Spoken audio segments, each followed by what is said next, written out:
preservation of and increased access to the 92nd Street Y Humanities Audio Archives is generously funded by the National Endowment for the Humanities.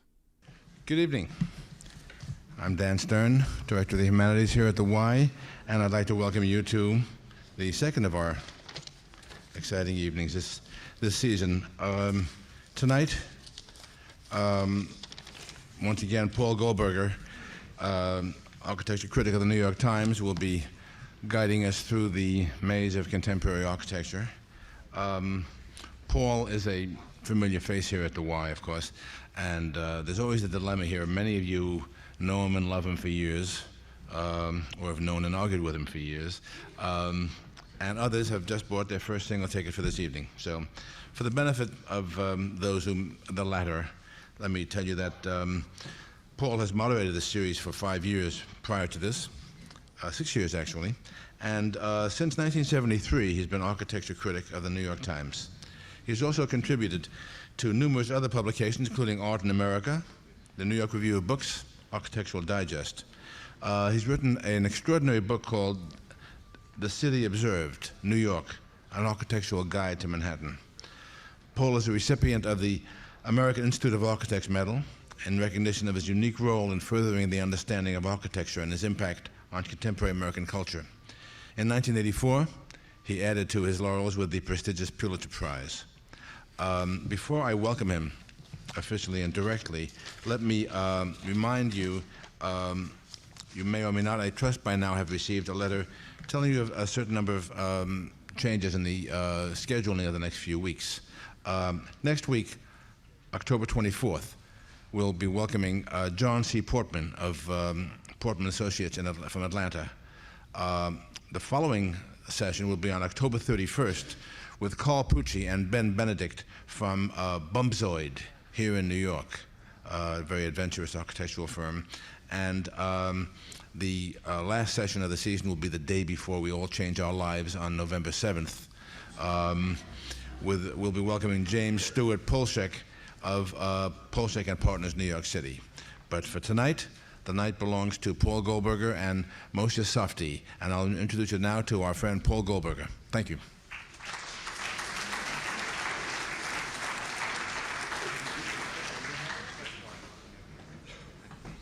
Thank you very much, Daniel. Very happy to be here. I hope that the schedule changes will not inconvenience those who come every week or those who are aiming for a particular evening only in this series. I'm delighted to welcome as our guest this evening an architect who has been in the international eye now for 21 years, since he quite literally burst into public recognition with the design of an extraordinary housing complex in Montreal for Expo 67, Habitat, which I hope we'll be talking about shortly. Since then, his career has taken him to Israel, where he has designed substantial work in Jerusalem, to the area around Baltimore, where he's done the new city of Cold Spring Harbor, all around Canada, where he was based in the days of Expo 67, and most recently completed the quite spectacular new National Gallery of Canada in Ottawa, to Cambridge, where he is based and has taught architecture and urban design at Harvard, and to New York, where he designed a large and not built project for Columbus Circle that I think we will also be talking about. It is a career not only because of its dramatic beginnings, but also, I think, because of its consistent seriousness of inquiry as to the livability of large-scale architecture in this time that makes Moshe Safdie's career impressive. Please join me in welcoming Moshe Safdie to the Y.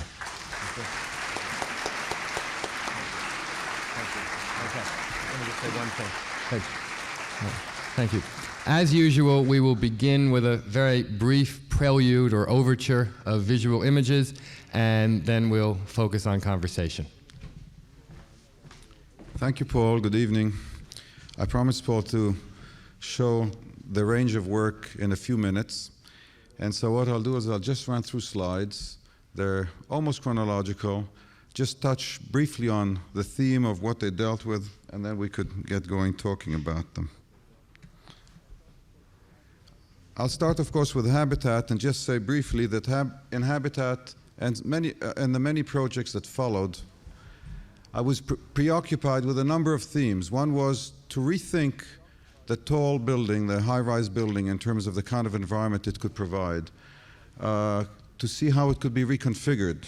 I was also very interested in the whole process of construction and what could come out of mass-produced standardized elements.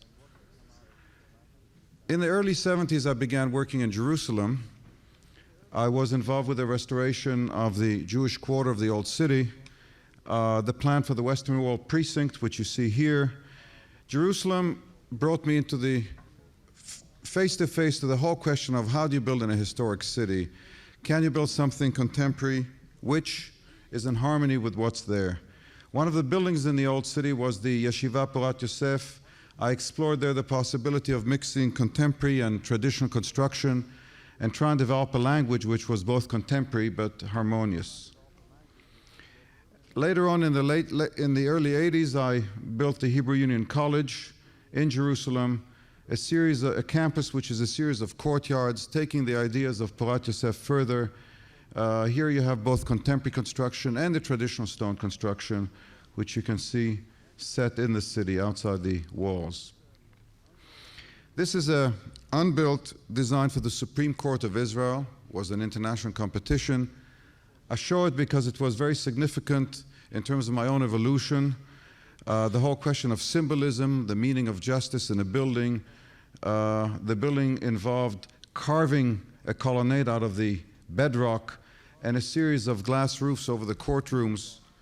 The whole question of the symbol of justice in the skyline of the city, something changing, not permanent, not a single image. For the Hebrew Union College, I'm also building currently a cultural center and museum in Los Angeles.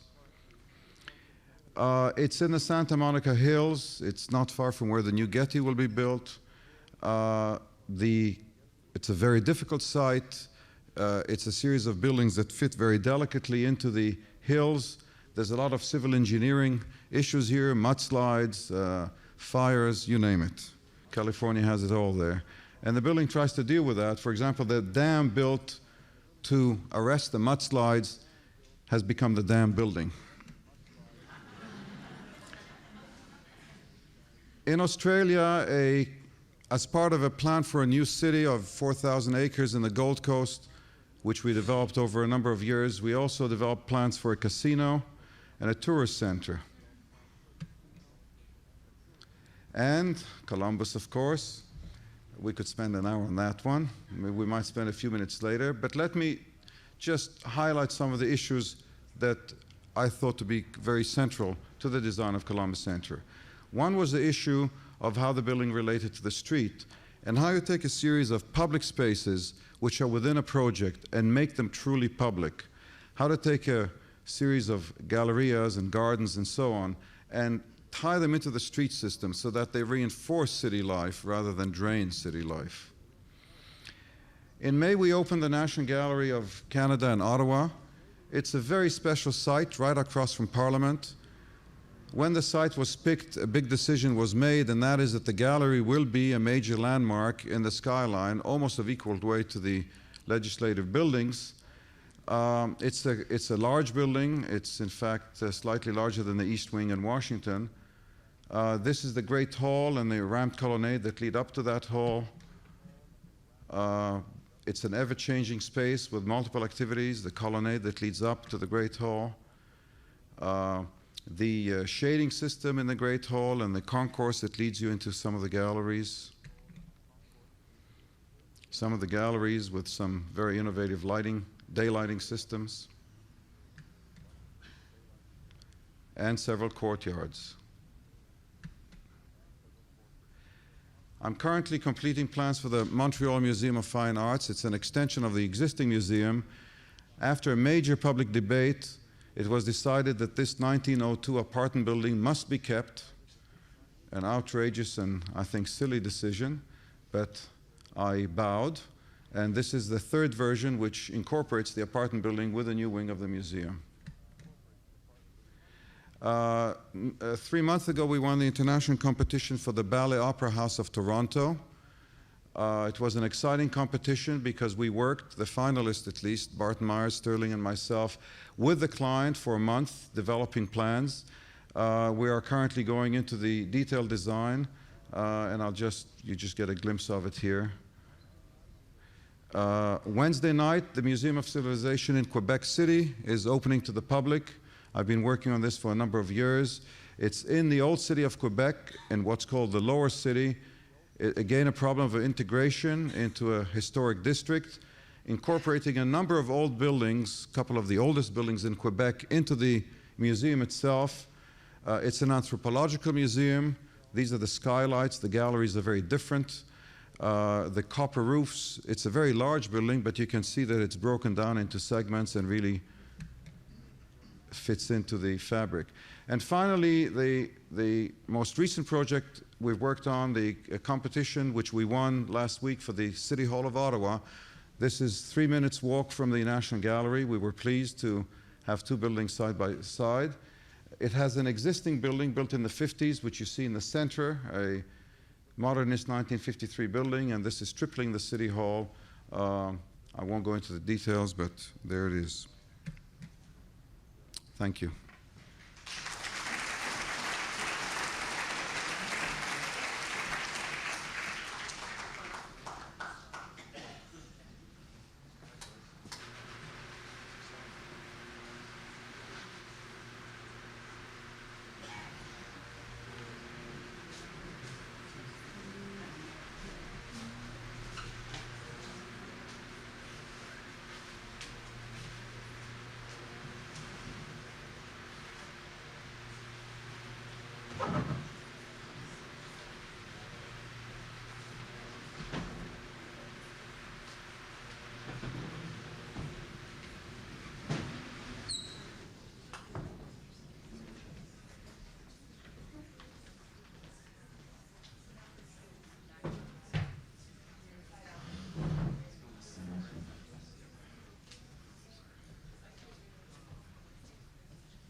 Thank you. The delicate and subtle scene change has now been completed again.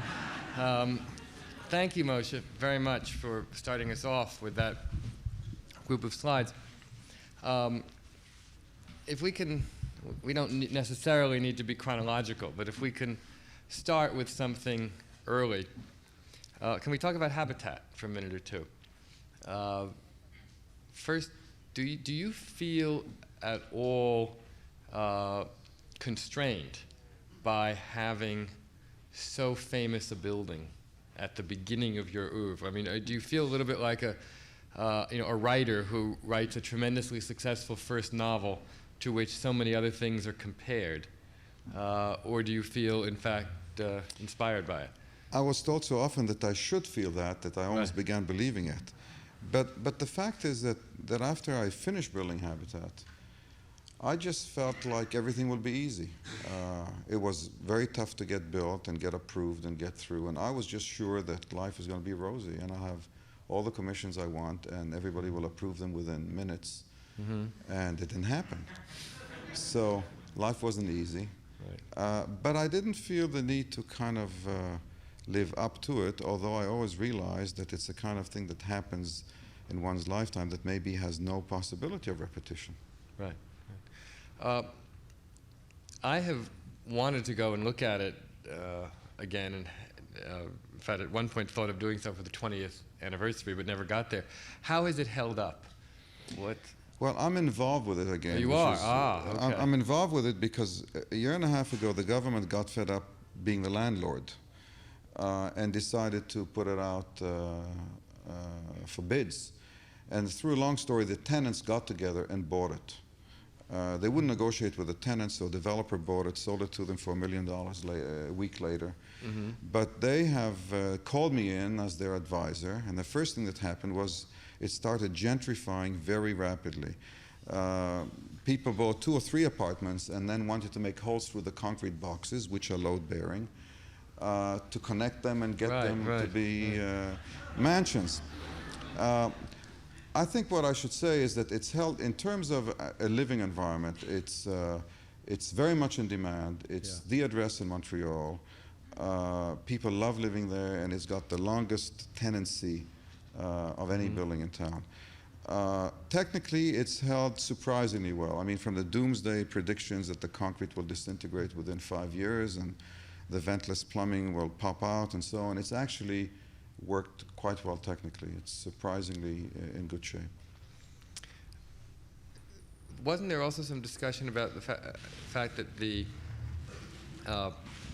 structural system was not entirely as advertised or accurate, thank you, in that it's the units at the bottom must bear all the weight of the units on the top, right?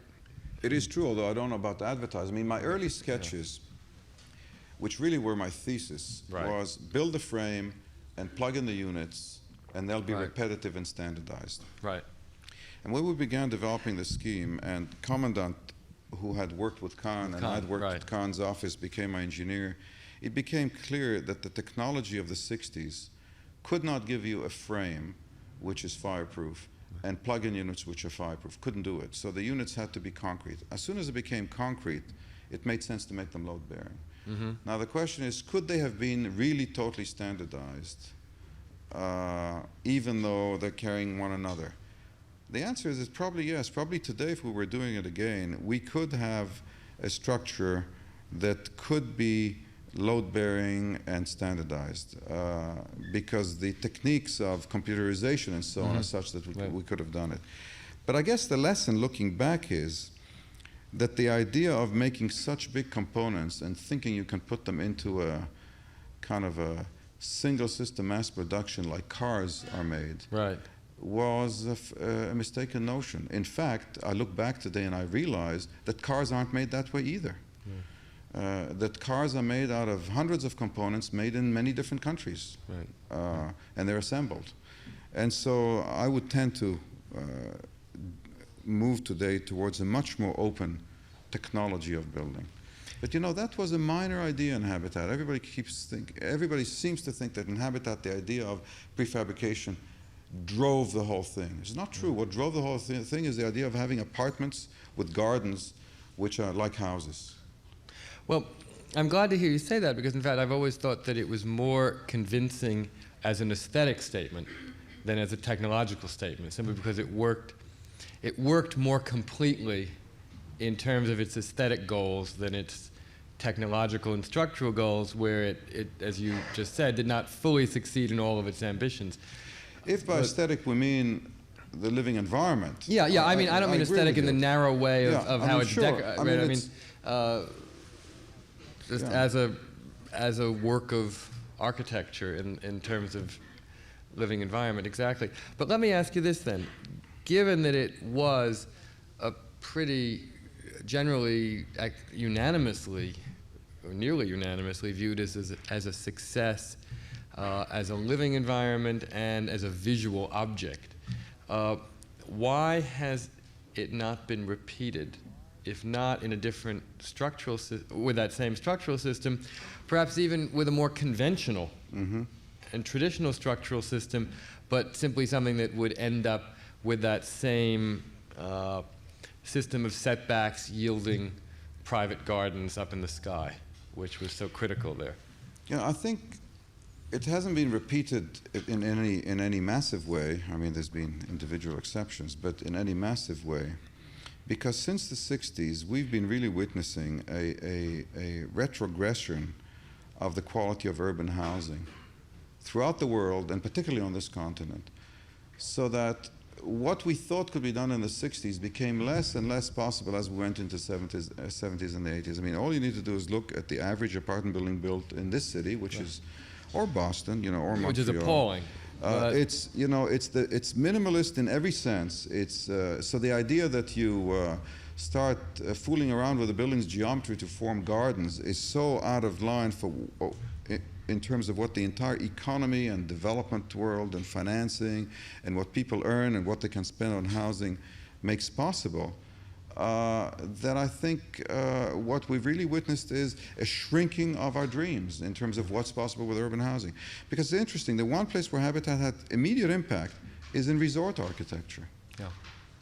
And in resort architecture, you know, beachfront hotels in Hawaii and Singapore and all that, where the economic framework is quite different, the idea of changing the form of buildings and roof gardens and all that became quite commonplace. In fact, there's hundreds of examples, but not in urban housing.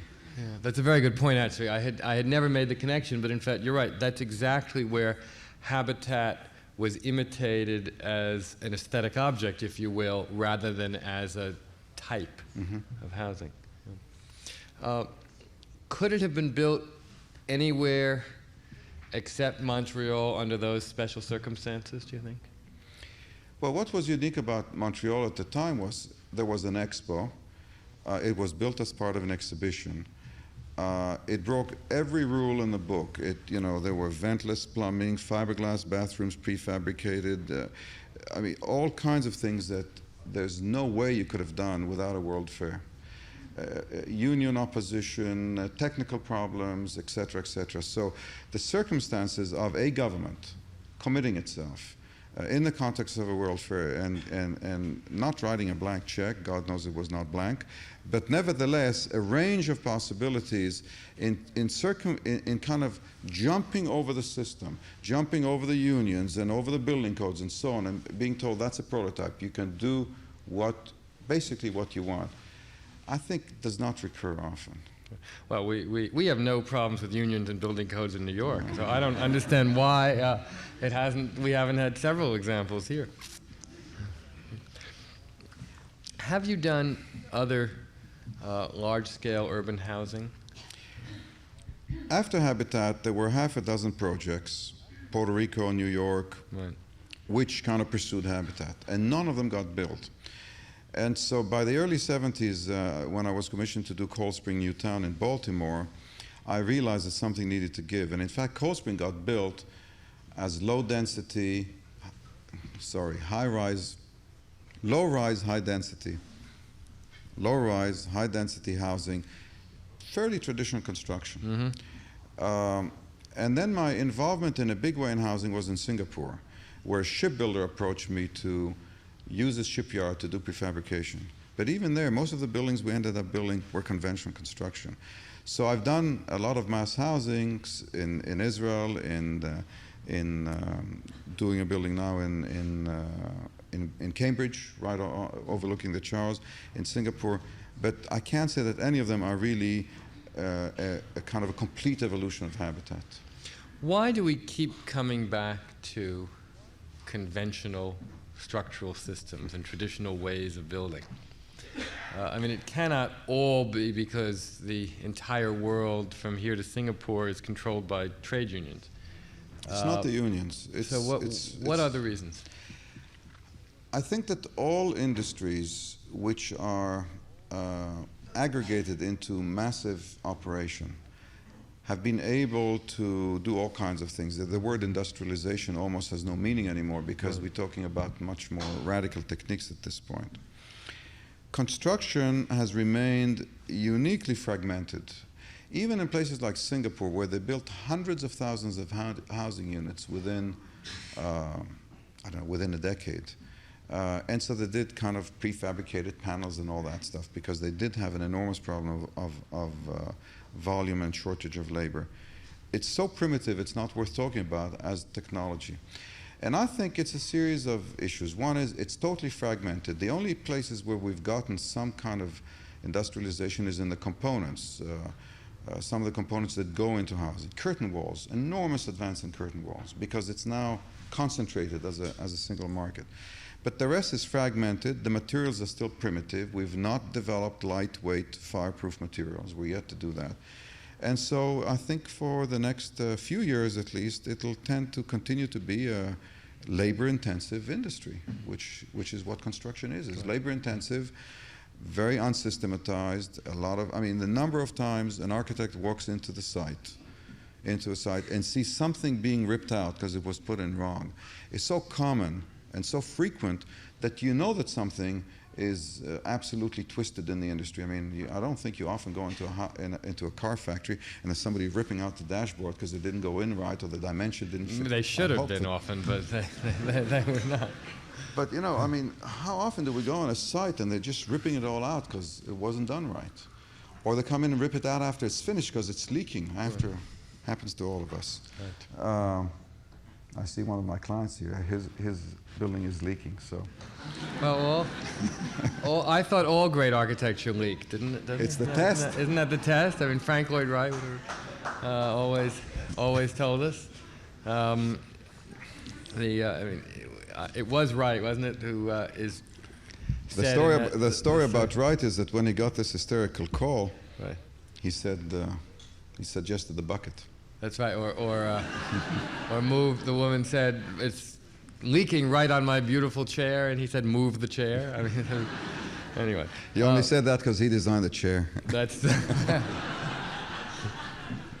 right. Let's talk a little bit about your work in Jerusalem, the Western Wall, Hebrew Union College, and so forth. When you showed us some slide images a few minutes ago, you spoke about it in terms of weaving into the fabric. I know you've sought to find a vernacular or a language really that was not imitative of but appropriate to the traditional architecture of Jerusalem. Can we talk a little more about that? Yeah. In fact, I didn't set out seeking to develop a language. The first projects were a combination of having to restore buildings that had been partially destroyed and build infill and new construction. And Jerusalem is kind of unusual in the sense that there is pressure on you to build something that fits, and in fact there's laws that you have to build with stone, Jerusalem stone, which is still enforced.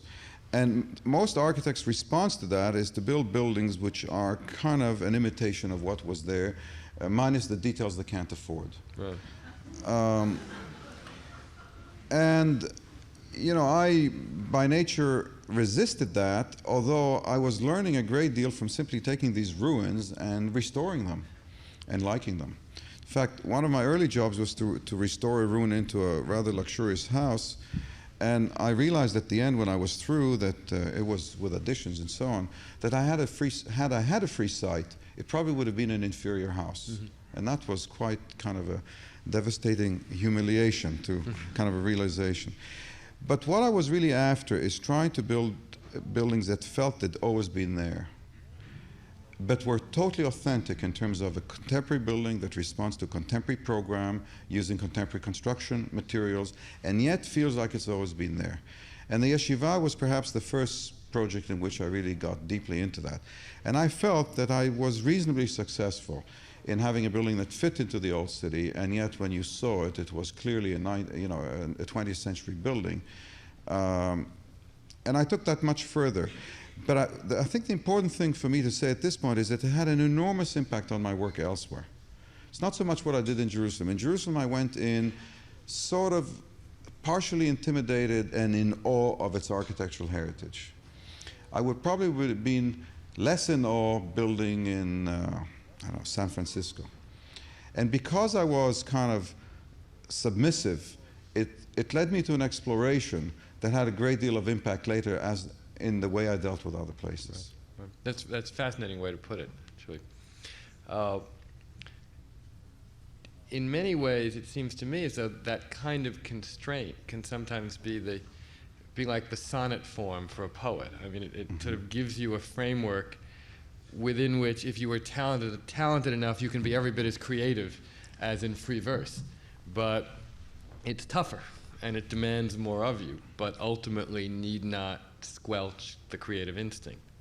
I think it brings the best out of you. In fact, I have an ongoing fight with Bruno Tsevi, who is a member of the Jerusalem Committee, and this is a group that comes together at the mayor's invitation to say what's good and bad there, architecturally. The mayor generally prefers that they say what's good, as I recall. Yes, but he listens. And Bruno Zevi's criticism of my own work there was that that my best work was not in Jerusalem, because there I was intimidated, and I should be, to use his words, a modern man confident of the modern era building there. But it's much more complicated than that. And there's much more latitude than that. And I suppose in the end fundamentally disagree with him. And I think you're right. The putting yourself into a kind of a framework which has, first of all, has to do with the acceptance of a cultural context, which is, I guess, a new thing for us, at least in the last decade or two. I mean, I think certainly it was not true in the 30s or the 40s in terms of an attitude. I think it was even less true in the 50s and 60s. That's right.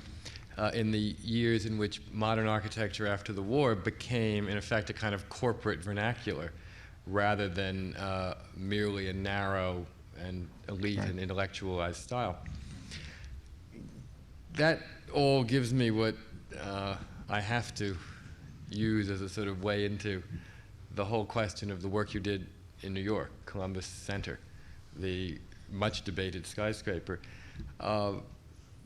It seems to me as though much of the criticism of that project, which now will not be built and has been superseded by a design by another architect, the future of which also remains at this point somewhat up in the air, much of the criticism seemed to me to focus on what many critics felt was the building's failure to do the very thing that you have just described yourself as doing in Jerusalem. And I'm interested in that. I remember that Zevi was one critic who took a different road and in fact defended that design, but I think in so doing confirmed the very difference that you were setting out between yourself and Zevi. Can we talk about it a little bit in those terms, or indeed in any other terms? I guess, if you prefer to. I guess we'll begin by saying that I probably was less intimidated by New York than Jerusalem. Okay. But you see, to me, the context of the site of Columbus Circle and the context of New York is a much more complex question. In Jerusalem, there's a kind of a homogeneity. Yes. It's not really homogeneous, but there is a kind of homogeneity which has to do with a certain tradition, a certain evolution of it's even more than a vernacular. Yeah. New York is a kind of a mixture of things, and that corner of town was set between the Upper West Side as one kind of a environment, Midtown as another kind of environment, and God knows that there isn't a single answer or even a formal language of towers in the city. Right. And in that context, it seemed to me that there were three questions to the design. One is we should come to later, which is the decisions made which I had nothing to do with, and in fact, in some ways resisted and tried to change, which had to do with the zoning and the bonus and so on. Separate issue. We're talking about the design of the building right now. And to me, the question was, what is an appropriate tall building, 70 stories high, in 1980, in New York on Columbus Circle? Street relationship, public spaces, what do they do for the city, etc. One set of issues. Second issue is, what is the appropriate expression for a tall building as it sits in the skyline? And I don't think I walked around New York seeing answers. And I didn't come into this process feeling that there's these wonderful tall buildings in New York which I am going to see as models. There were things to do with scale. There were things to do with fabric. There were things to do with the pattern of what you see along the park. And these were important to me in the design, and I think I responded to them. But in terms of what a tall building was, I felt there were questions of the expression of the activities within the building, the expression that these buildings are not a single use, that they're complex within them, and that should be expressed outside them. The theme of gardens, which I wanted to develop. And these seem to me relevant. I was reacting to many things. I was reacting to the tall building, which is either a singular skin wrapped around that camouflages what it is, United Nations Plaza, for example, or the building on which a predetermined compositional pattern is wrapped around of some kind of a pattern that says, I will determine my pattern, top, middle, etc. That's the scale I want, that's the composition I want, and I wrap it around the building, and whatever comes out of it, comes out of it. In other words, whatever comes out of it environmentally comes out of it. To me, it was a much more complex process of trying to find answers from the inherent nature of the building. And I was prepared to see something come out unfamiliar. But it was obvious that for many New Yorkers to see the unfamiliar was disturbing, which is strange because this city prides itself on being so open and with the arts and adventurous and so on. But it really was a very conservative reaction because it was unfamiliar. I think you were correct in saying that much of the problem in terms of the reaction to that building had to do with unfamiliarity, and much had to do with circumstances that were beyond your control. The enormous size that was the result of a zoning bonus that you not only had nothing to do with, but indeed might well in your private heart of hearts had found distasteful, but ultimately were powerless to change. And indeed, I think that issues of scale ultimately were the most important. If I think back to a building that you just referred to, the United Nations Plaza Hotel by Kevin Roche, which surely stands in as distinctly different a relationship to the skyline and the streetscape as this building would have had it been built, and yet was in fact received very positively. So that I tend to think it was scale as much as anything else. It's also true that that building ultimately became a symbol of things that went far beyond your design, far beyond that project, far beyond everything, and a great deal of anger about the way in which the city had chosen to conduct its own business of planning over the last decade happened to have been focused by the public by the public in this particular project. See, I agree with you, and I think, I've even taken the trouble to write about it. I felt that the process was not something to admire, and I also felt I felt Columbus Circle could handle that volume of building. If any site in town could, it could. But when the reaction evolves, I felt that the developers should take the initiative and go to the city publicly and say, no bonus, cutting it down by 20%, unilaterally, I demand the price be reduced. Developer resisted, the city resisted. I kept suggesting that ought to be done, but that's a separate story. What saddened me about the whole thing was that it seemed very difficult to separate the design issues which the building centered about and the argument or discussion about process and size. And it seemed to me that at least within the profession, that separation should have been made. It's very difficult to say to the city, that's a lousy process, never should have been done, the zoning is too high, but you happen to have come up with a reasonable scheme. It's a difficult strategy. But some of the issues that the building tried to deal with were very important and central to what happens in the city. It seems to me that this city is filled with large commercial spaces. I guess you have Portland next week, so I'll preempt the discussion. No, good. Please. I'll set it up. He's the king of those spaces, the maker of them. Large, enormous commercial spaces, turning the back to the city, siphoning off energy and activity of the city. A trend which has gone on in most cities, but is now happening here as well, be it Trump Tower or the Marriott, or it's endless, and there's a growing list.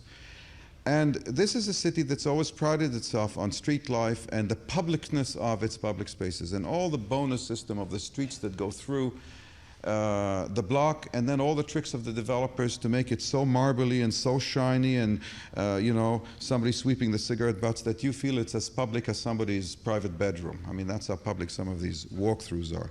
And here was a scheme really trying to deal with how to create major spaces which are public, which will make Columbus Circle in itself, outside the building, an active place. No discussion of that issue. No appreciation of it, no discussion of it. And that was sad, because I think that's a critical issue for New York. And it's a trend that's going on, and if it continues, what is now really still a very exciting street life in the city will deteriorate. I think there's no question, but on the larger issue, you're right. And indeed, if you're fishing for a compliment, I'm happy to give one and say that I got one. that compared to Portman, the Columbus Center project was indeed very, very responsible. You just spoiled at the street level, but I think it was more a question of just there being other issues that overshadowed, no pun intended, this particular one. Surely, I guess overwhelmed is perhaps a more appropriate word, and that they were so much in the public eye and so urgent that we sort of never got to the others. That's all on the agenda. You're right. I don't differ with you that they are urgent issues for New York, and that was in fact one category in which this building was particularly responsive. I think it was really just a question of getting to it on the agenda. But you're right. I mean, the things that pretend there'll be to other urbanism. Opportunities. Not to worry. those things that pretend to urban sensitivity and in fact are not, and I think Portman often exemplifies that. I mean, Portman, we will try to deal with this in more detail next week, obviously, but I mean, Portman loves urbanism so long as it's his own, totally controlled and sealed off from the rest of the city. And you were dealing, or attempting to deal at least, in a more both subtle and realistic level of interaction between the real city and your own environment. I'm sure when we move to questions in a moment that we will return in one form or another to this particular situation. But let me move on for a moment to some of your more recent individual buildings. You've become, in the last few years, a very prominent architect of major cultural facilities. The museums that you showed us in Montreal and Quebec, the competition winner for the center in Toronto, and I think most prominently at this point, the new National Gallery in Canada, since that's just been finished and has been widely hailed. Can you tell us a little bit about, two questions there really, the design process, a little more detail there, you touched on it when you showed us slides, and also how much the concerns there were similar to the other concerns. Your early years as an architect of housing, and indeed even listening to you talk about the Columbus Center project, you spoke very much in terms of urban fabric and in terms of the provision of a garden in this housing. I know you've written a book called For Everyone a Garden that made that into a slogan. Yet I see in these buildings, beautiful as they are, a kind of very handsome abstraction that seems in some ways to turn more toward purist geometries than some of those other issues. And I say that even as someone who, as you know, has visited and absolutely loved the Ottawa building. Is that in fact a fair characterization or not? If you could just elaborate a bit, pure abstraction in terms of the geometric systems within the building, like in the National Gallery? Geometric systems within the building, and also the overall image of the building, as in the National Gallery, the large-scale geometries, the right, glass. and in the plan for Toronto, surely we see the Great Triangle, there the glass pyramid, the round forms, the unbuilt Jerusalem Supreme Court seemed also to move in that direction. Maybe the first too. one. And in fact, that may be the beginning of that kind of monumentality through basic geometries made very large. One almost sensed in the Supreme Court building that you've been looking at Boulez and Ledoux a little bit too. One can learn from them too. Maybe I should answer it through the National Gallery as a case, Fine. because that's easier. I think that when I kind of step back and say, well, what happened there? I'd say, first of all, I came to it, as I guess I tend to generally do, obsessed with the issue of site. Right. How to learn from the site what the building should be all about. And in that particular case, somebody had chosen the site. And as I said earlier, the choice of the site predetermined something, that this was going to be a national landmark. It's just the same as whoever chose the site for the Sydney Opera House at the time made a choice that preceded Utzon, which could be bad or good, but it's going to be a landmark. And here I was set against the neo-Gothic Parliament, of which we didn't see a slide, but it's quite a magnificent series of buildings. And asking myself the question, well, what is a National Gallery? How does it differ from a regular museum? What are the questions of ritual, of ceremony, of monumentality? Mm-hmm. I mean, what is monumentality in this day and age?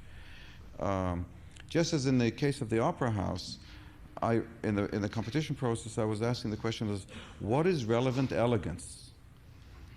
I mean, they talked about the elegance of going to the opera and the ballet, the elegance that one gets when they go to the Munich or Vienna opera houses. And the Metropolitan Opera is, in a way, a response. You use gold and red, and you put a spiral stair in, and you think you got elegance. And to me, there's always the question of trying to reinterpret and find out the authentic monumentality of our time, or the authentic ornament of our time. And in the gallery, that kind of evolved in terms of forms and shapes that accepted and really celebrated the whole notion of ceremony and procession. The ramped colonnade, which connects the two ends of the site. The Great Hall as a form, which really is a kind of a counterpoint to the Library of Parliament. The kind of the not fearing to use repetitive, larger scale forms in the building. Now, somebody came at the opening of the National Gallery and said this was one of the few buildings you can say are monumental but friendly. And I was very moved. I was really moved because it was what this was about for me, that can you have a sense of ceremony in 1988 which is really pluralistic? But there's big departures from earlier work. For example, I did not try to make it all fit into a singular geometric system. In fact, there's a great range of geometries and languages in that building, juxtaposed. I mean, it's really many buildings in one. I think what's evolved from there on to the opera and the Supreme Court and so on is what you see as kind of holistic geometries is, I would say, is a kind of an interplay between solids and voids and between earth forms and sky forms, and a kind of a attempt to, I think it all began for me with the whole question of transparency, which you might have felt in Ottawa. To make a building, I mean, the traditional museum is public spaces wrapped around with galleries. Right. The Pope Gallery in Washington is basically a solid building because the public spaces are in the center and the galleries, which are solid. In Ottawa, I flipped it upside down. The public spaces wrap the galleries. I basically did the same thing in the Opera House. That leads me to the whole question of transparency, which is very different to glass buildings. Okay. So in other words, it was really seeking transparency more than seeking the basic holistic or primal geometries. Right, although, I mean, I'm sure it's there too, that I have a kind of an obsession at this point with primal geometries and their interpenetration. Right. I resist them as singular forms. I'm fascinated by them. I mean, domes and pyramids. I mean, let's talk about a building we're yet to see finished. So I really do not in any way say it in criticism, but a Pace Pyramid in the Louvre. It's a single form. Right. It's a pyramid, one thing in one location. It'll change as you move around it, but my exploration has been multiple forms interpenetrating and changing as you perceive them because they are multiple and one inside the other. Where else do you hope to be exploring that? I mean, do you have other commissions you're now working on? Well, the City Hall is last week, thing. so that's pretty recent. Great. Well, it's not that is not a central search. Right. Okay, the search, which is more central, is a whole question of syntax, or we could say, in some ways, an architecture language, which brings us to the whole, postmodern discussion, which, looking back today on things I wrote and said, say, 10 years ago, I realized that I lumped together a lot of different attitudes, which in time have now become much more kind of branched out. And looking back, I realized that one of the things that I was critical of and continue to be is really a branch of postmodernism which I would call neo-mannerism or mannerism. And in terms of my own work, I would say that the kind of counter to that is my interest in developing a language which derives from the processes of building. I feel that there is very little precedent in architecture of anything that was timeless, where the language was derived independently of the processes of building. I mean, there were short spurts of exploration, but they were not long-lived, because the big moves in terms of an architectural language seem to somehow be linked to the way we build. In other words, the media of architecture is building. It's not drawing, it's not model making, it's certainly not words. It's building. And any step prior to building, the making of a drawing or a rendering, is not architecture. It's a step towards architecture, it's not architecture. I will agree with that, but leave that aside for the moment. You just praised, though, the Canadian Parliament buildings, 19th century buildings across from your new National Gallery. Those don't seem to me to be that not authentic Gothic. You're right, they're not authentic Gothic, they're not that responsive to ways of building, really, are they? Well, this is the dilemma of the 19th century. Because I think it's also the dilemma of the 20th. That's the reason. But in the 19th century, there is a greater homogeneity of building processes. Yeah. I mean, one of the things we tend to forget is that neo-Gothic, neo-classical, neo-Hindu buildings built in the 19th century basically used all the same building technologies and processes. Sure. And once you had masons and stone and brick, and you learn to cast terracotta and so on, you could do all these things. And when you look back, it's very hard to say that the neoclassical railway station of Ottawa is less authentic or more authentic than the Gothic Parliament, because they were all masonry buildings. And so what does it tell us? It tells us that within a range of certain processes, there's enormous latitude. I think that's true. I think that's true today, except that we're not dealing with masonry construction today, and we are yet to understand completely the syntax and the formal repercussions of our own processes.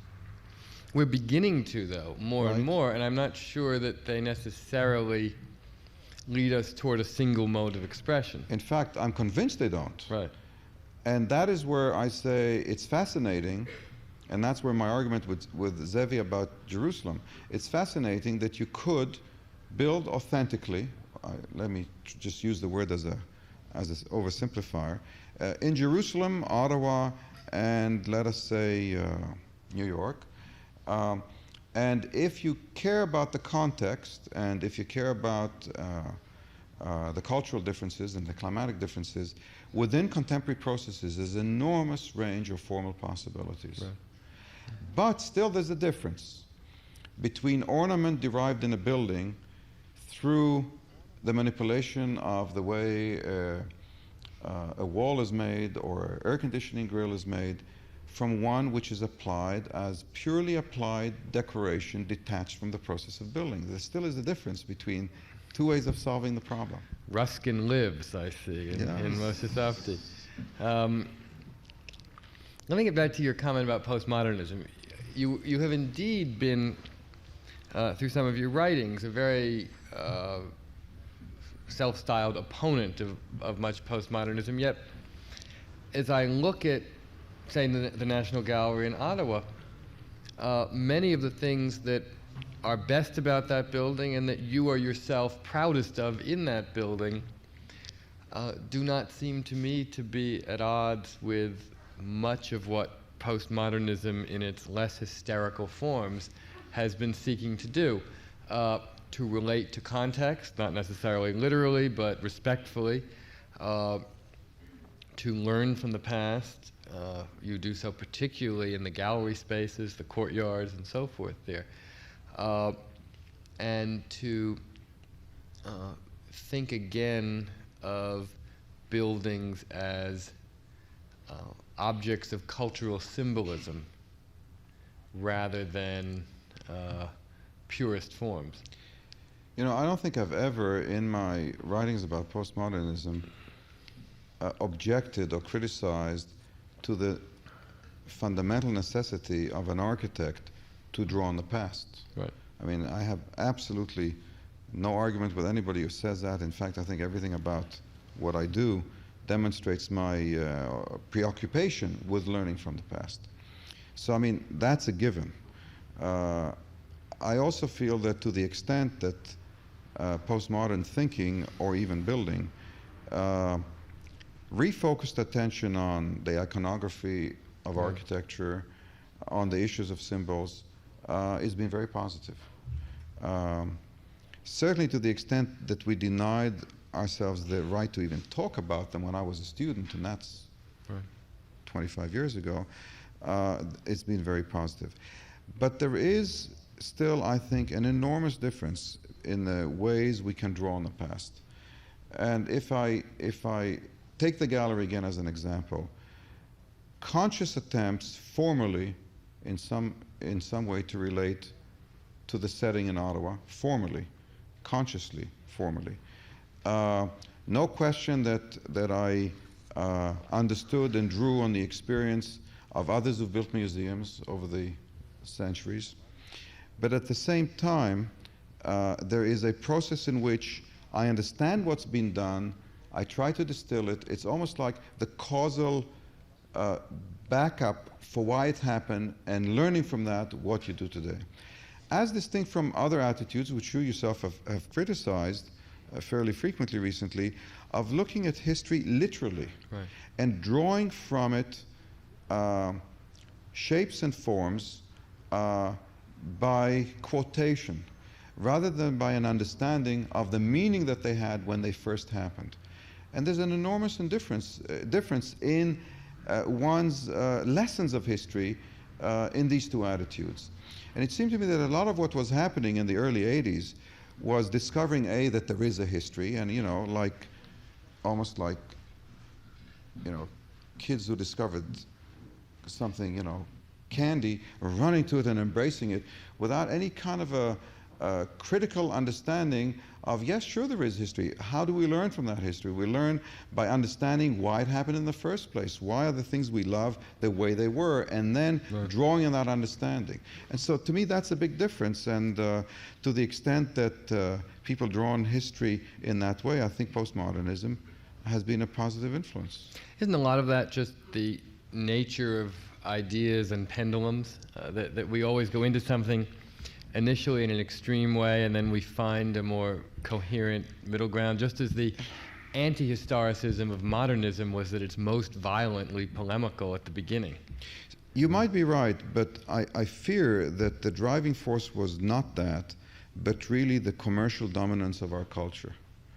See, I think that if it was simply the kind of zest of discovery, that would be one thing. But I think that an alliance evolved, and when I say alliance, it sounds like some people were in the room and they kind of made a deal, which is not that way, but an alliance of convenience was formed between commercial interest. What I mean by commercial interest, merchandising, and developers are into merchandising. They are in fact merchandisers. They become more and more merchandisers, and certain architectural attitudes, and the kind of ease with which certain shapes and forms were manipulated out of context and in a kind of a superficial way was very convenient for the merchandisers and very convenient for the commercial interest. And that's what really worried me and continues to worry me. I mean, the worst buildings in terms of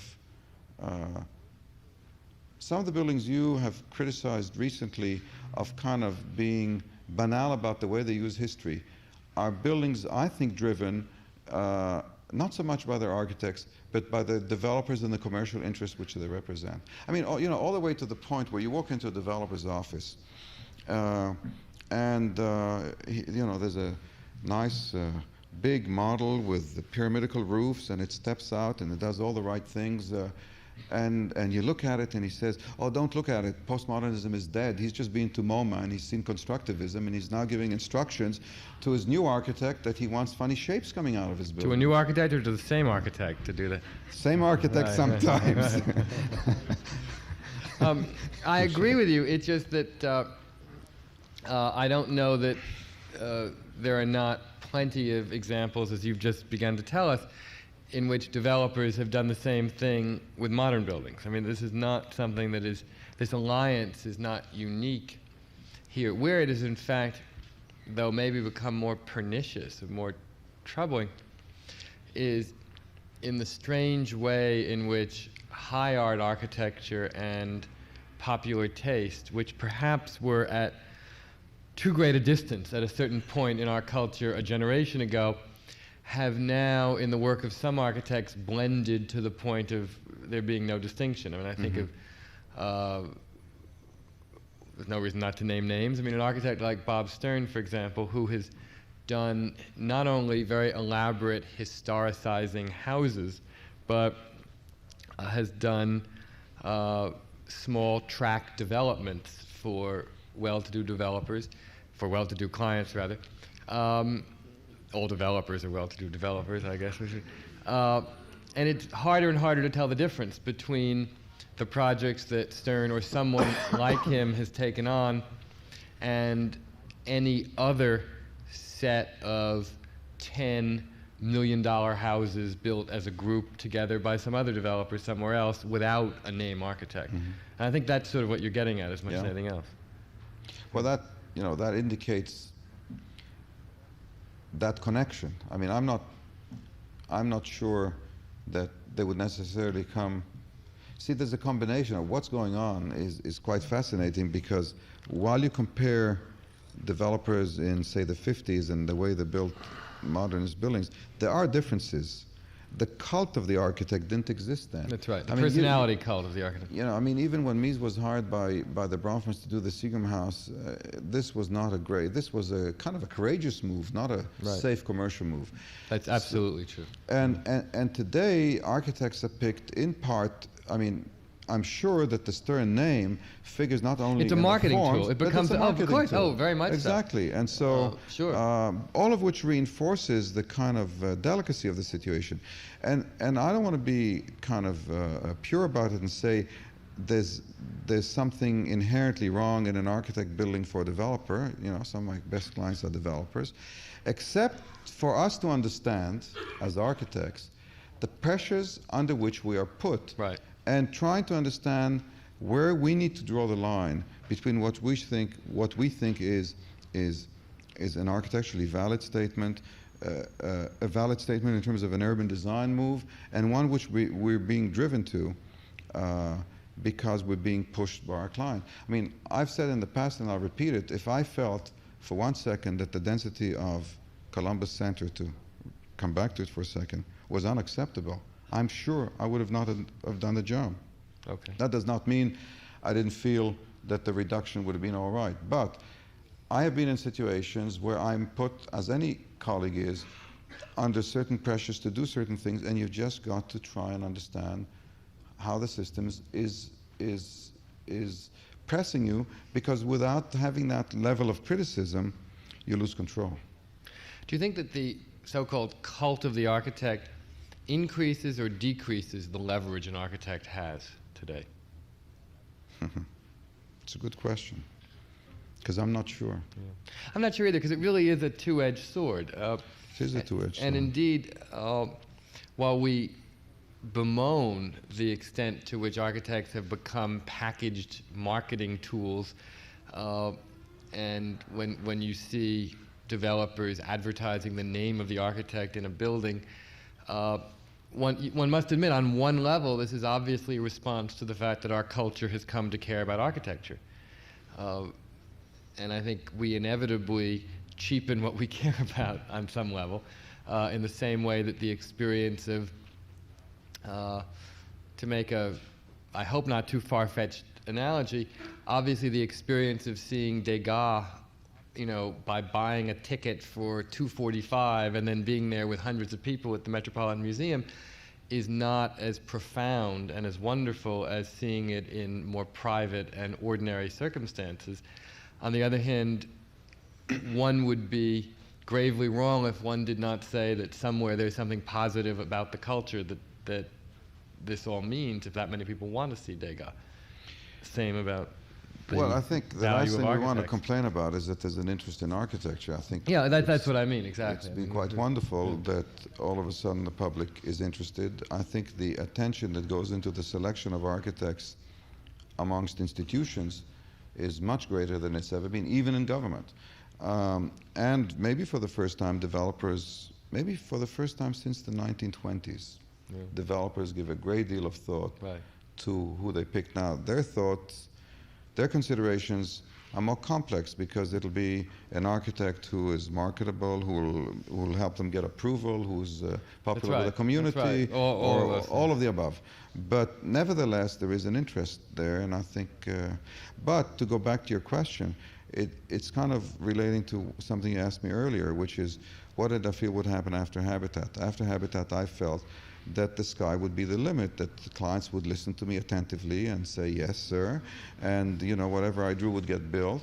And, you know, now, 21 years later, I'm 50, and I've built a few things, and I think, yes, we're getting to the point now where they'll say, oh, yes, sure. Well, they're now beginning to listen to you. No, it's not easier. It's not easy. Right. In other words, I think the cult of personality doesn't make the life of the architect easier, because his standing, and I don't mean my standing, but the architect, at capital A, standing in the decision-making process is still pretty weak. Well, as indeed Columbus Center showed, I mean, ultimately, the city and the developer had called far more of the shots than you ever did there. That's correct. But I think we are beginning to reach a point where architects are going to be referred to, I guess the way people who finance the studios refer to stars as bankable or not. I mean, this is sort of a bankable art, you know, is pay bankable on this building. Let us now take a moment to sort of turn to all of you. Those of you who are veterans with this series know that we have traditionally asked that questions be written on index cards. Last week we moved to a radical experiment, which was to simplify the system and just invite people to stand up and ask questions, and we'll do that again tonight. Please state your questions as clearly and directly as you can. If it seems from here as if it will be difficult for the rest of the audience to hear, I'll repeat the question. Yes, in the back.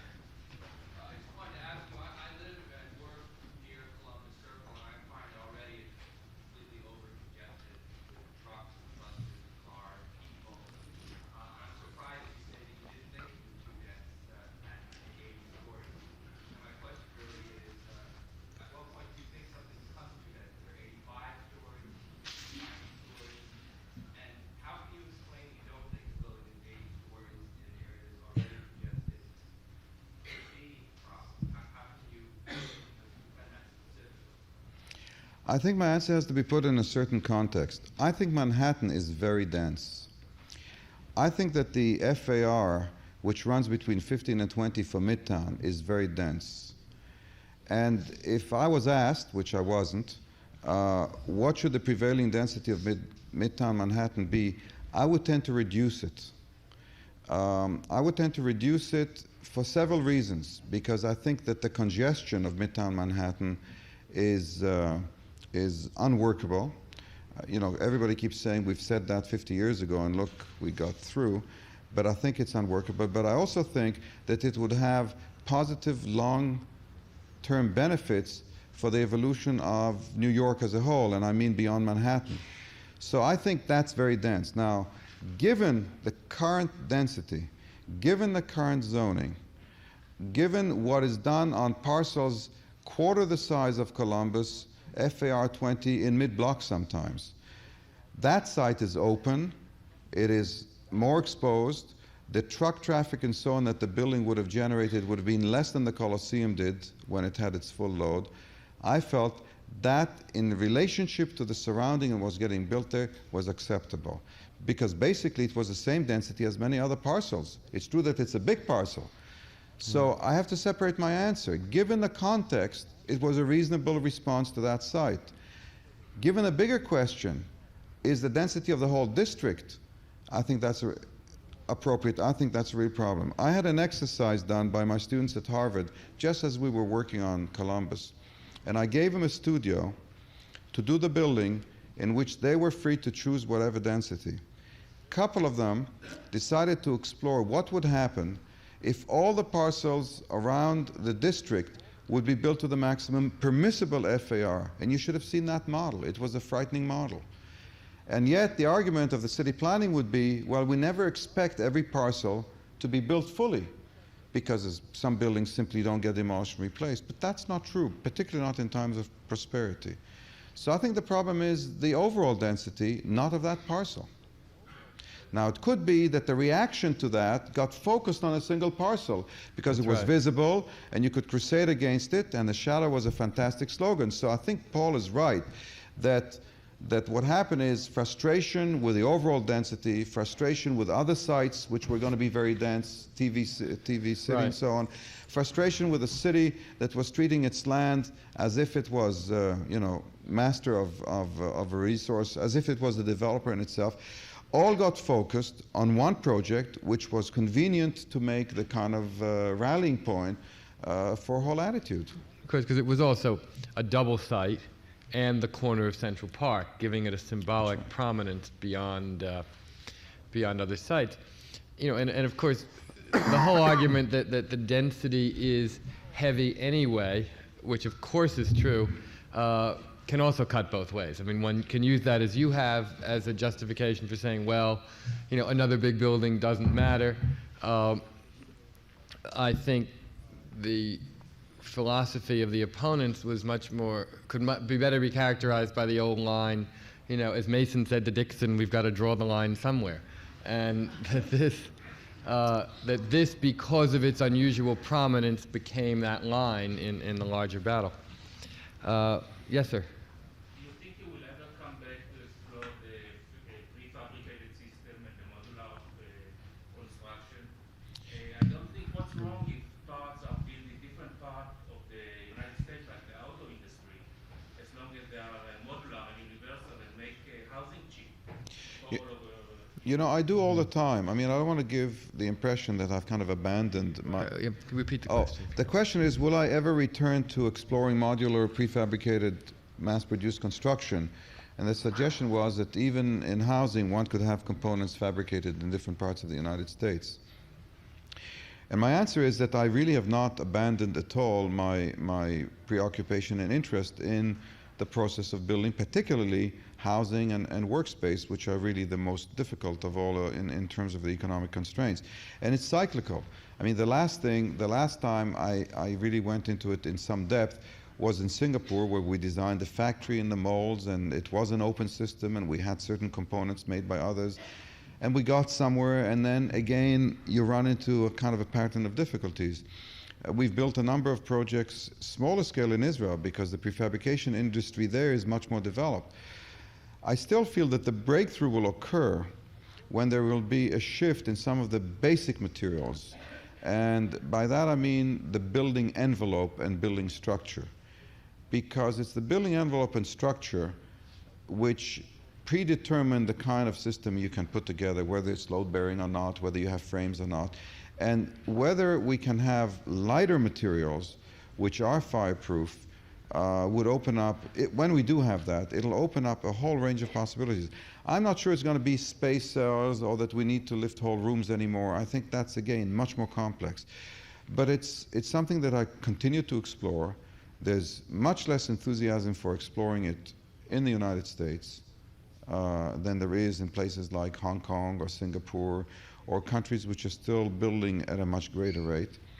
And I would not, at this point, presume to attempt to predict which way it's going to go. I think there's going to be enormous changes in the building process. I think in the last 10 years in the United States there have been enormous changes. Some of them we don't even notice. Mostly they've been in the glass industry and the curtain wall industry and the elevator industry and the mechanical systems, which now come prepackaged to the site and so on. There have been enormous changes there. But again, they've been mostly in the construction of office buildings, not in housing. Right, good. Yes, ma'am. You talk about building in Jerusalem, Singapore, Montreal, Toronto, focus of the whole world. Are they all as bizarrely difficult to build in as New York City? Can you You know, repeat the question? difficulty, the question is, are all these cities, Singapore, Jerusalem, Ottawa, et cetera, as bizarrely difficult as building in New York? It depends what project I should answer. I think the difficulties differ depending on location. Jerusalem is very difficult. I began developing plans for the Mamilla district, which I didn't show today, which is outside Jaffa Gate, in 1972. I got them approved, a third version, 6 months ago. It took me 16 years to develop plans and get them approved for 25 acres in the heart of Jerusalem. Public reviews and public process and wars and economic problems and so on. Singapore, on the other hand, is highly organized, and you submit plans and they come back 2 days later marked up, and you know, like we used to think the British system was, which it never was, but they've kind of made it work. I think New York, like many other places, now combines two difficulties for building. One is the public review process, which I think is an improvement over the time where there was no public involvement, but we all know it's still a primitive process, which is not sophisticated and is far from anything of a democratic process. And the other is the kind of very complex economic pressures. But to say that New York is more difficult than other places, I think is oversimplifying it. Everywhere is difficult. Talk to the people in San Francisco. San Francisco actually is in many ways more difficult than New York. Sure, it's certainly a more complicated process. Yes, sir. Taking what you said a little further about changes in the industry, there have, of course, been a lot of changes in just design, computer-aided design and whatnot, now even robotics with a lot of manufacturing. I wonder if that kind of thing would in fact happen someday in construction with computer-aided mechanical devices and things of that nature to improve the way buildings are built. Have you heard of anything of this nature, or do you envision something of this nature being applicable for construction in your country or in the world? If the question is, are these techniques being used to manufacture building components? They are already. No, I'm talking about on-site. I'm talking about taking it the next extension beyond just that. The next extension on site is probably robots. Is anything of that nature where on-site computer applications reasonable to consider in the near future? I can't answer that specifically. Okay. There was another right behind that question, I think. Yes, sir. Yeah. At Columbus Circle, with the projection of the architecture, you think, even that it was projected, will this influence future, or has it influenced current projects? Which current projects? Has it influenced the way you You mean my current projects? Yeah, You see, first, I guess your question brings me to make a clarification. Basically, I mean, I don't want to pretend that my architecture was not under attack. I mean, there's a witness here, but it was. But the rejection was not of the architecture. Certainly, in terms of the Municipal Art Society and the process of review and all that, the problem was the size and the process and not the architecture. But as I say, the architecture was also under attack. I think that it was very convenient at a certain point to try and make the architecture the issue, because for those who were fighting the issue on other grounds, it was more convenient to say the only problem was the architecture. And time will prove whether that's the case or not. If it's had any impact on me is that I had to close down my New York office. That was sad. Give notice to some very fine architects who had come together to work as a team on it. I don't think it's had an impact on me in terms of the way I view the design process or my work, except to be a bit less naive about certain things. I don't think, for example, it's made me reconsider what I think to be the important issues in designing tall buildings, and I think next time I work on a tall building, I think the agenda would be similar. Again, I think my work is really influenced by site. Columbus Center was very much influenced by the site, and depending on where it is, it'll have a lot of impact on the way I design it. Next. Yes, sir. Can you please stand up?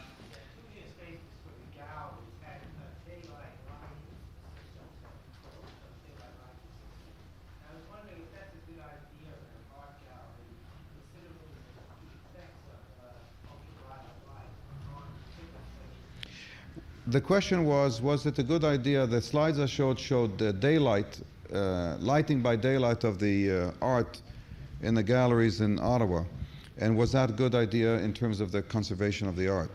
I mean, this question is the classical age-old question and the fight between conservators, curators, architects since, I think, the 17th century. The dilemma is as follows. The best way to preserve art is have no light on it and put it in a vault. That's one extreme. The other extreme is that the best way to see art is probably, if not sunlight, very bright daylight, say 400 lux. If you did it, there's a good chance that within 4, 5, 10 years, it would fade. The work would fade. So somewhere in between there is something reasonable. For many years in the 50s and 60s, the conservationist attitude was no daylight because electric light can be controlled better. Therefore, there were all these museums built which had no skylights. You saw everything in artificial light. And those who had skylights, like the Chicago Institute, got blocked up. There was a real reaction to that. And it had to do with the fact that most works of art don't look good with, don't look as good with electric light. And the question is, can you provide daylight, filter the ultraviolet, and control the light level? Now, one thing we have to understand, 150 lux of electric light or daylight, if the ultraviolet is filtered, is equally harmful to a painting. Makes no difference. The light is light. What we have in Ottawa, first of all, I was completely convinced, as my client was, that daylight is the appropriate mode of viewing art for most traditional and most paintings and sculpture. Now the challenge was, can you design it in a way that's controllable for the conservationist to be satisfied, and which is soft and filtered and so on. And I think we have pioneered in many ways light that is attractive in its softness and its evenness, that's controllable automatically. When it gets brighter, it gets cut down automatically by photocells. And which shuts down completely when the gallery is closed, so that you don't expose the painting to light when there's no people in there. The combination of that, I think, is somewhere in between the two extremes I described. I think it's also important to make the very basic distinction between works on paper and other works of art. Right. I mean, works on paper, of course, are very badly damaged by daylight. Works of sculpture, oil paintings, and so forth, really have generally inconsequential reactions to daylight. Yeah, we have no skylights for the prints and drawing galleries, which are on paper. Although, for example, in the Architectural Center Museum that Phyllis Lambert is building in Montreal now, which is mostly paper, she will have highly sophisticated skylights that keep it at 50 lux. Oh, there we go. Okay, we have time for a couple more. Yes, ma'am. You said that Jerusalem was very intimidating to you as an architect, and that brought out the best in you, and that New York was not intimidating.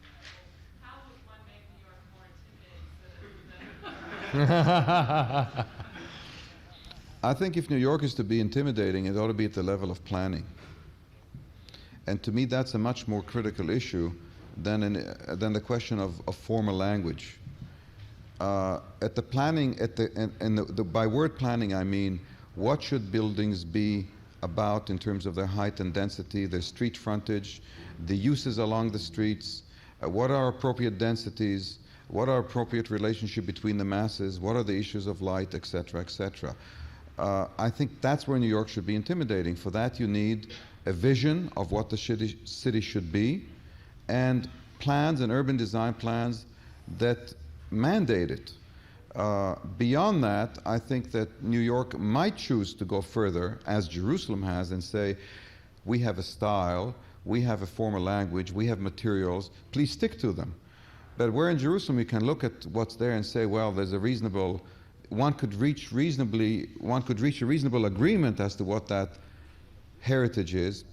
It'd be fascinating to attend some community meetings in New York where people would come and state what they think the chosen style that's dictated by the zoning should be. What materials and what forms and what shapes. I mean, I think that would be showbiz in itself and ought to be done on Broadway. Good. Any others? Yes, sir. Yeah, you mentioned that you didn't think that there was enough money spent on housing in the workplace. And I agree with you, and I'm wondering what you recommend we as architects do to kind of influence that. I didn't hear the beginning of your question. Not enough money? So. And not enough resources. Say we're building an apartment building in New York City, or any city in the country or world for that matter, is a much flimsier building and aesthetically not as pleasing a building as, say, a pre-war building was in New York City. Well, that's a very complicated question. The question is, what as architects can we do? What have you done in the past to try to influence making this situation?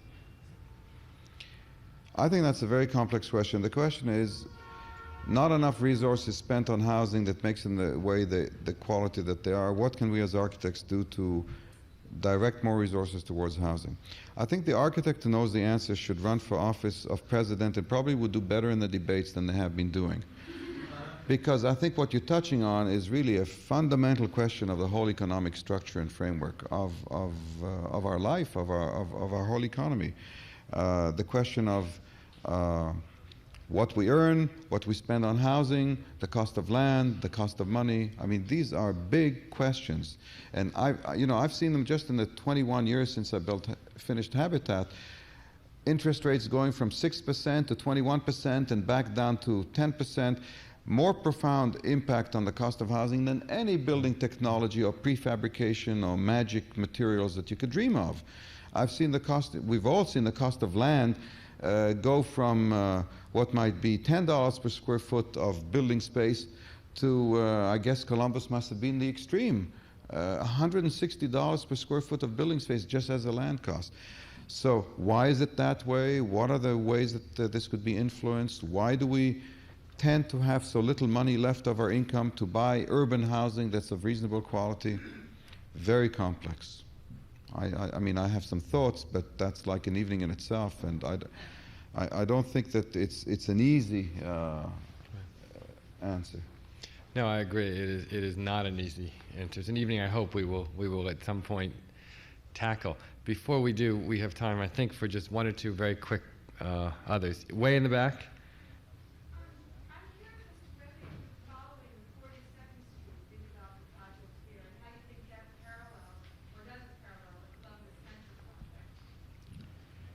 How does it parallel it? 42nd Street redevelopment project, and how have you followed it? How might it parallel the Columbus Center project? My knowledge of it is from the architectural journals. I mean, I've not seen detailed models and I've not studied it carefully, but I've looked at the plans.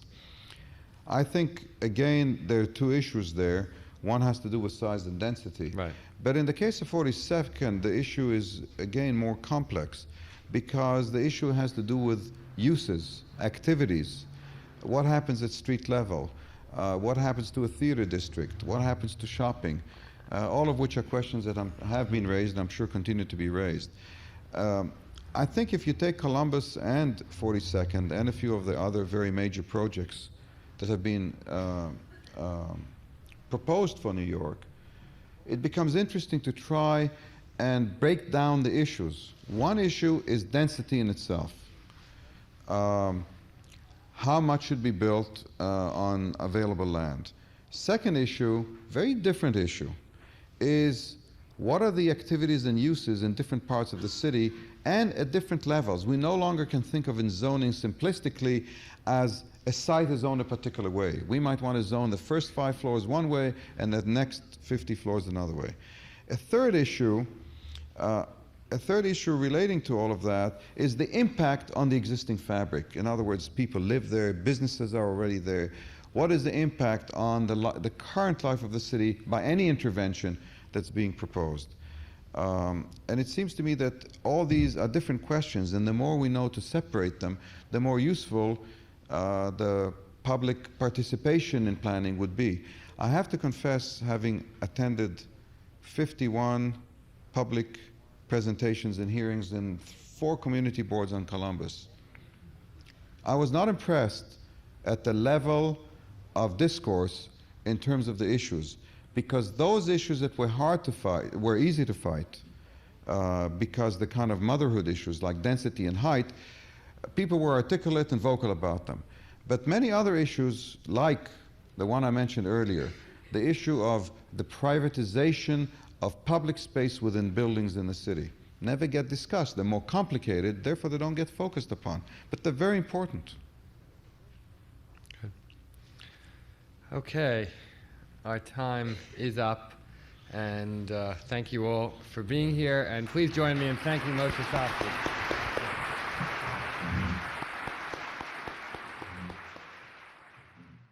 Thanks for listening. For more information on the 92nd Street Y, New York, and all of our programs, please visit us at 92ny.org.